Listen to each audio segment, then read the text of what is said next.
Hello friends, అందరూ బాగున్నారా? నేను బాగున్నాను. మీరు బాగుండాలని కోరుకుంటున్నాను. గోల్డ్ లోన్‌పై ఆర్‌బీఐ కొత్త రూల్స్ అయితే తెచ్చిందండి. చాలామంది కూడా గోల్డ్ లోన్ తెచ్చుకొని వాళ్ళ అవసరాలు అయిపోయిన తర్వాత ఆ బంగారం గురించి అయితే అస్సలు పట్టించుకోరు. నెల నెల వడ్డీ కట్టడం కానీ, లేదా ఒకసారి అమౌంట్‌గా వచ్చినప్పుడు కట్టడం కానీ అలా ఏమీ చేయలేరు. కొంతమంది అయితే నెల నెల వడ్డీ కట్టుకొని చివర్లో అసలు కట్టేసి బంగారాన్ని తెచ్చుకుంటారు. కొంతమంది ఏం చేస్తారంటే అసలు ప్లస్ వడ్డీ, అసలు ఎంతో కొంత వాళ్ళు కట్టగలిగినంత కడతారు. ఇంకా వడ్డీ కూడా కలిపి కడతారు. అలా కట్టుకుంటూ కూడా పాత బంగారాన్ని, తాకట్టు పెట్టిన బంగారాన్ని బయటికి తెచ్చుకుంటారు. అయితే ఆర్‌బీఐ తెచ్చిన కొత్త రూల్స్ వల్ల బ్యాంక్ వారికి కానీ, కస్టమర్లు కానీ ఎవరికీ కూడా ఇబ్బంది రాకుండా ఉండే విధంగా, అంటే కస్టమర్స్ కొంతవరకు ఇబ్బంది పడొచ్చు. ఎందుకంటే ఇదివరకు ఏమిటంటే మనము ఒక 2 ఇయర్స్ అయినా, 3 ఇయర్స్ అయినా ఉంచుకొనేసి రెన్యువల్ చేసుకుంటూ ఉంటాం. కానీ ఇప్పుడు మాత్రం అలా అయితే కుదరదు. ఈ ఆర్‌బీఐ తెచ్చిన రూల్స్ వల్ల. ఆర్‌బీఐ ఎలాంటి రూల్స్ తెచ్చిందో మనందరం కూడా ఈ వీడియోలో తెలుసుకుందాం. ఫ్రెండ్స్, నా వీడియో కనుక నచ్చుతున్నట్లయితే ఒక లైక్ చేయండి. ఈ విషయాలు చాలా మందికి తెలియవు కాబట్టి మీకు తెలిసిన వారికి కూడా ఈ ఇన్ఫర్మేషన్ షేర్ చేయండి. ఇప్పటి వరకు మనం గోల్డ్ లోన్ ఎలా తెచ్చుకుంటున్నామంటే, మనము బ్యాంకులోకి వెళ్ళి మన దగ్గర ఉన్న బంగారాన్ని తాకట్టు పెట్టి ఒక సంవత్సరానికో లేదో 6 నెలలకో టైం అడుగుతాము. అయితే ఒక సంవత్సరం లోపు కానీ, 6 నెలల లోపు కానీ డబ్బులు అందితే తెచ్చుకుంటాము. లేదంటే రెన్యువల్ చేయించుకుంటాము. అయితే రెన్యువల్ చేయించుకునేటప్పుడు ఏం చేస్తామంటే, ఆ సంవత్సరం మొత్తం మీద పడిన వడ్డీ తీసుకెళ్ళి కడతాము. కట్టి దాన్ని మళ్ళీ తిరగరాయటం అని అంటారు. రెన్యువల్ అన్నా తిరగరాయడం అన్నా ఒకటే. అలా చేస్తాము. అయితే ఆ రోజుకి బంగారం రేట్ ఏదైనా కొంత పెరిగింది అనుకోండి, వాళ్ళు మనకి ఎంతో కొంత డబ్బిస్తామని చెప్తారు. ఒక 10,000 లేకపోతే ఒక 15,000 వస్తాయి అని చెప్తారు. కొంతమంది ఏం చేస్తారంటే వాళ్ళ అవసరాలను బట్టి ఆ వచ్చిన డబ్బులు తీసుకుంటారు. లేదంటే పాత బాకీ అంతే చాలు మాకు అనుకునేసి ఇక రెన్యువల్ చేయించుకొని వెళ్ళిపోతారు. ఇలా మనకి ఇప్పటి వరకు జరిగిన ప్రాసెస్ అయితే ఇది. మనం నెల నెల వడ్డీలు కట్టుకుంటూ, లేదా 2 నెలలకోసారి వడ్డీ కట్టుకోవటం, లేదా సంవత్సరం మొత్తం మీద వడ్డీ కట్టుకుంటూను మన బంగారాన్ని పోగొట్టుకోకుండా రెన్యువల్ చేయించుకుంటూ ఉంటే ఎలాంటి ప్రాబ్లమ్ ఉండదు. ఎన్ని సంవత్సరాలైనా ఉంటుంది. కానీ మనం ఏం చేస్తామంటే కొంతమంది వాళ్ళ ఇంట్లో డబ్బులు లేక కానీ, వడ్డీ తర్వాత కడదామన్నట్లు నెగ్లెక్ట్ చేయటం వల్ల బ్యాంకులో పెట్టిన బంగారం కూడా పోగొట్టుకుంటారు. ఇది కూడా జరుగుతూనే ఉంటుంది కదండీ! ఆర్‌బీఐ ఇలాంటి కొత్త రూల్స్ తేవటానికి కారణం ఏంటంటే, ఇప్పుడు బ్యాంకు వాళ్ళు అధిక వడ్డీలైతే వసూలు చేస్తూ ఉన్నారు. అంటే వడ్డీ, చక్రవడ్డీ ఇవన్నీ వసూలు చేస్తున్నారు. డబుల్ వడ్డీ అయితే వసూలు చేయటం. లేదంటే మనకి ఇంటిమేషన్ ఏమీ లేకుండా బంగారాన్ని వేలం వేయటం. అంటే వీళ్ళు వడ్డీలు సరిగ్గా కట్టకుండా తర్వాత 1 ఇయర్ తర్వాత కూడా వెళ్ళి రెన్యువల్ చేయించుకోకుండా ఉంటారు కదా! అట్లా రెన్యువల్ కూడా చేయించుకోకుండా ఉన్న వాళ్ళకి కొన్ని నోటీసులైనా ఇవ్వటం కానీ, ఇన్ఫర్మేషన్ కూడా కొన్ని బ్యాంక్స్ అయితే ఇవ్వవంట. అలా ఇవ్వకుండా ఏం చేస్తారంటే డైరెక్ట్‌గా వాళ్ళు వేలం వేస్తున్నారంట బ్యాంకు వాళ్ళు. ఇలా చేయటం వల్ల ఏమవుతుందంటే ప్రజలు చాలామంది కూడా నష్టపోతూ ఉన్నారు. ఇలాంటి తప్పులు చేయటం వల్ల ఆర్‌బీఐ అనేది కొత్త రూల్స్ అయితే తీసుకొనొచ్చింది. బ్యాంక్ వాళ్ళు కూడా కొంత సమయం అయితే ఇస్తారు. సమయం ఇచ్చినా కూడా వీళ్ళేంటంటే పట్టించుకోకుండా బంగారాన్ని అలానే వదిలేస్తారు. అలాంటప్పుడు ఏంటంటే బ్యాంకు వాళ్ళు ఇక వేలం వేస్తారు. దగ్గరగా కస్టమర్స్ వల్లే వీళ్ళు వేలం వేస్తారు. కానీ ఇంటిమేషన్ అయితే అసలు ఇవ్వకుండా ఉండరు. ఫోన్స్ ద్వారానే వాళ్ళు మనకి ఇన్ఫర్మేషన్ చెప్తూనే ఉంటారు. మీరొచ్చి రెన్యువల్ చేయించుకోండి అని.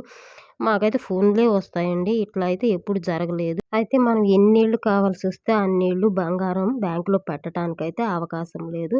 ఆ రూల్స్ ఏంటో మనం తెలుసుకుందాము. బంగారం తాకట్టు పెట్టటం అన్నా, బంగారం కుదవ పెట్టటం అన్నా, గోల్డ్ లోన్ అన్నా ఇవన్నీ ఒకటే అండి. అయితే మనకి ఈ ఆర్‌బీఐ ఏం చేసిందంటే, మనం తాకట్టు పెట్టాలన్నా, గోల్డ్ లోన్ అన్నా ఒకటే కాబట్టి ఒక సంవత్సరానికి మాత్రమే మనకి అవకాశం ఇచ్చింది. ఒక సంవత్సరం తర్వాత వాళ్ళు మనకి ఇంటిమేషన్ అయితే ఇస్తారు.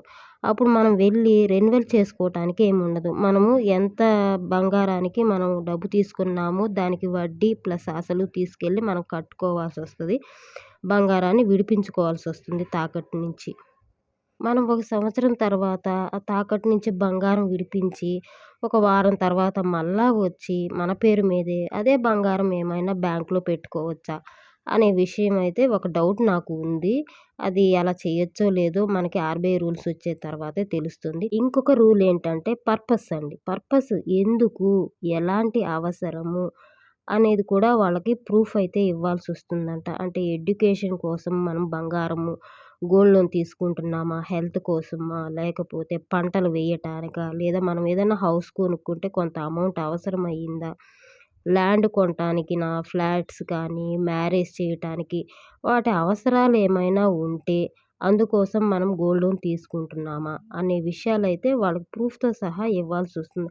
అయితే ఇక్కడ హెల్త్ కానీ, ఫ్లాట్స్, హౌస్ కానీ, ల్యాండ్స్‌కి కానీ అవకాశం ఉండకపోవచ్చు. మ్యారేజ్ కానీ, ఎడ్యుకేషన్ పరంగా అయితే వాళ్ళకి వ్యాలిడ్ రీజన్ లానే ఉంటుంది. కానీ ఇవి మాత్రం ఆస్తులు లాంటివి కొనాలి అనుకున్నప్పుడు ఇలాంటివి వ్యాలిడ్ రీజన్స్ కాకపోవచ్చని నేను అనుకుంటున్నాను. ఖచ్చితంగా ప్రూఫ్ అయితే చూపించాలంటున్నారు.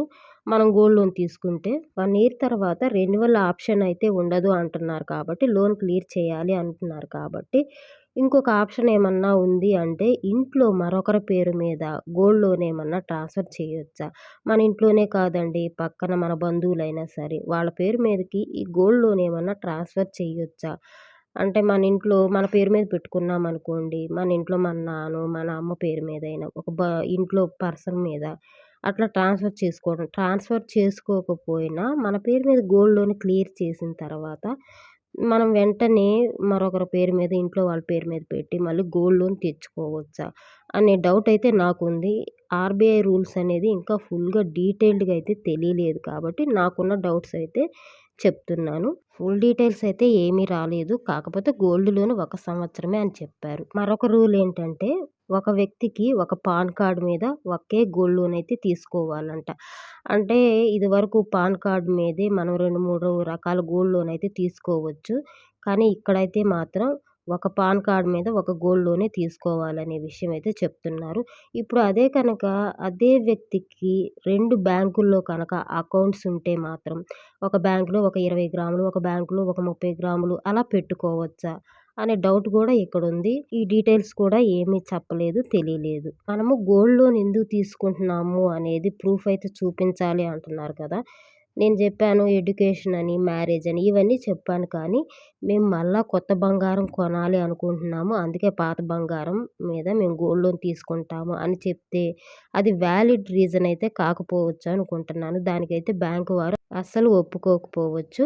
అయితే ఇంకొకటి ఒప్పుకోవచ్చు కూడా అండి. అంటే మన ప్రూఫ్ కనుక బంగారం ఏదైనా కొని తీసుకొచ్చి ఆ బిల్స్ కనుక మనం ప్రూఫ్ చూపిస్తే అప్పుడేమైనా గోల్డ్ లోన్ ఇస్తారా? ఇది కూడా వాళ్ళు మెన్షన్ చేయలేదు. ఈ డీటెయిల్ కూడా మనకి ఆర్‌బీఐ రిలీజ్ చేసిన తర్వాతే తెలుస్తుంది. ఇంట్లో పిల్లలకి మ్యారేజ్ చేయాల్సొస్తుంది. కొత్త బంగారం కొనాల్సొస్తుంది. అలాంటప్పుడు మనం తీసుకెళ్ళిన కొత్త బంగారం బిల్స్ కనుక చూపిస్తే అందుకేమన్నా ఒప్పుకోవచ్చు. ఈ విషయాలు కూడా ఏమీ అయితే తెలీదు. కాకపోతే గోల్డ్ లోన్ 1 ఇయర్ వరకే ఎలిజిబిలిటీ ఉంది అని మాత్రం చెప్తున్నారు. అంతకు మించి ఫుల్ డీటెయిల్స్ అయితే ఇంకా మనకి తెలియలేదు. ఇంకా డీటెయిల్స్ కావాలి అనుకుంటే బ్యాంక్ వారికైతే తెలుస్తాయి. ఆ ఇన్‌స్ట్రక్షన్స్ అన్నీ బ్యాంక్ వారికి వచ్చే ఉంటాయి. మనం కనుక తాకట్టు పెట్టే ముందు గోల్డ్ లోన్ తీసుకునే ముందు కనుక బ్యాంక్ దగ్గరికి వెళ్లి ఫుల్ డీటెయిల్స్ అయితే అడిగి తెలుసుకొని అప్పుడే బ్యాంక్‌లో అయితే బంగారాన్ని తాకట్టు పెట్టండి.